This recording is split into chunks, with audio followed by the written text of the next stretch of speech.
kanilang posisyon ng tao.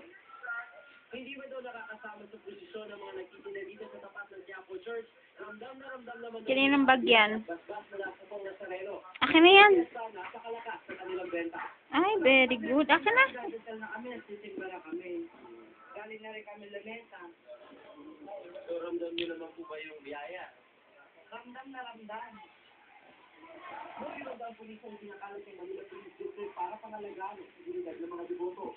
Katulad nila sa pagmamasida ang balloon surveillance camera nito. We have 1,150 volunteers. We have 40 ambulances and 8 fire trucks, 2 rescue vans, and all at saka yung ating mga EOD or at saka K9 elements all around the city. Bago pa magdumaan ang karosel ng Nazareno sa Carlos Calafas Street, ikaw minus natin na kasuot ang damit na pang-deboto ang sinunod ng taong bayan. Matapos sumunod maaktuhan ng haplit ng cellphone. Agad siyang dinala sa barangay Gol sa kapinigay sa mga pulis. Ang kailangan ko yun, hindi mo ko dito akin. O, siyempre ho, kasi, hindi ho kasi, kasi namamanata tayo. Hindi kayo na mawala, siyempre. Kaya di na ako pag-uwi, magbubuti lang ako eh. Itong katabi ko lang uwi matanda, hindi ako winugbo. Pero yung lalaki yun, sinabi mo na may kinuwanan ka ng cellphone. Opo, sir. Dahil sa push ng tao na pilitan ng mga otoridad at hindi ng dating dito ng posisyon. Kaya imbes ng Taliban Avenue, dito na yung dinaan sa Carlos Palangka. Sinasunod yun.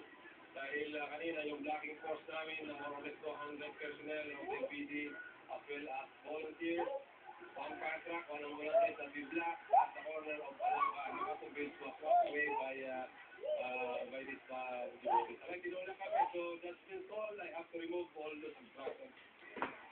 Pagka nagkasong posisyon, inabutan ng police ang babae nito na halos kanawan ng ulira. Agad siyang pinaypayan at pinainom ng tubig para maimasmasan. Sa first aid station naman ng Red Cross sa Quiapo Church, umaga pa lang may mga ginagala ng deboto. Napawag mga nagigilo dahil sa kuyat, pagod at buto. Isang butis naman ang butis ng mapaanak sa jeep sa may recto. Papunta sana niya sa East Avenue siya. Agad siyang isinasyon ng ambulansya at sumugod sa East Avenue Medical Center. Lang kasi mga nagpipita, no? Every hour yan eh. Kung kahit hindi ka dati siya sa Lego, hindi marami pa rin tao. Ano nangyari? So now, meron kami mga ilan na natin. So mostly mga nangihilo lang. Kasi iba doon talaga, galing pa lang sila. Sa kabuuan sa pagkatayaw ng mga otoridad, naging maayos ang pagdaraos ng